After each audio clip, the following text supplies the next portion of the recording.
প্রশ্নের উত্তর তো ভাই আমরা দিতে ওইখানে পারলাম কি না। হইতাছে? বলতে পারলাম না তো ভাই, কি হয়েছে এখানে? আরে ভাই আর বলবেন না, এই লোকটা আসছে আইসা আমাদেরকে 4টা প্রশ্ন করছে। যদি 4টা প্রশ্নের উত্তর দিতে পারি সে নাকি ইসলাম ধর্ম গ্রহণ করবে। আমরা তো কেউ উত্তর দিতে পারলাম না। আপনি কি এই প্রশ্নের উত্তর জানেন? কি প্রশ্ন? এই লোকটা বলতেছে আল্লাহ তাআলা এখন কি করতেছেন। আল্লাহ তাআলা এখন, এটা তো আমি বলতে পারলাম না। এটার উত্তর আপনি জানেন না, তাহলে বাকিগুলোর উত্তর দিতে পারবেন না। ভাই আমি দিতে পারবো। কি তুমি দিতে পারবা? জি ভাই, আমি 4টি প্রশ্নের উত্তর দিতে পারবো। আপনার প্রশ্নের জবাব এই পিচ্চি ছেলে দিবে। আচ্ছা ঠিক আছে, দেও।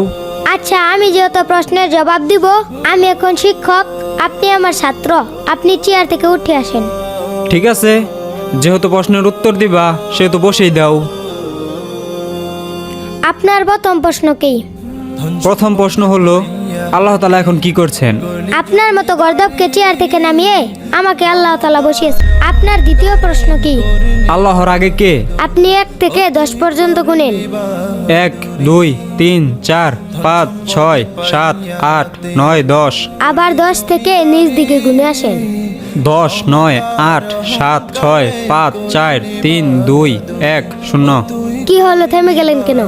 শূন্যের আগে আর কি আছে, কি বলবো? সামান্য সংখ্যার আগে কি আছে এটা যদি বলতে না পারেন, তাহলে আল্লাহ তাআলার আগে কি আছে এটা আপনি কিভাবে বের করবেন? আপনার তৃতীয় প্রশ্ন কি বলেন? আল্লাহ তাআলার সাথে রাসূল সাল্লাল্লাহু আলাইহি সাল্লাম আকাশের কোন দরজা দিয়ে সাক্ষাৎ করতে গিয়েছিলেন? এই ডিমটি 28 থেকে 30 দিন পরে বাচ্চা ফুটে বের হবে।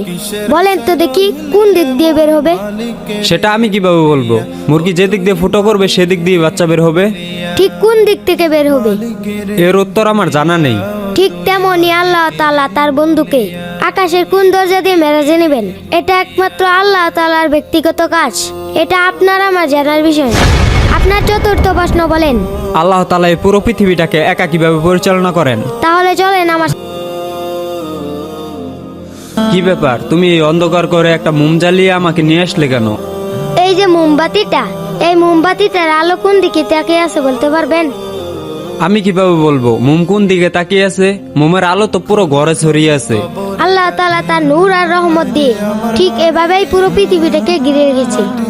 আল্লাহ তাআলা এভাবেই পুরো পৃথিবীটাকে একাই পরিচালনা করেন। আশা করি আপনি আপনার প্রশ্নগুলোর উত্তর পেয়ে গেছেন। সত্যি তোমার প্রশ্নের উত্তরগুলা যৌক্তিক ছিল, আমি বলছিলাম।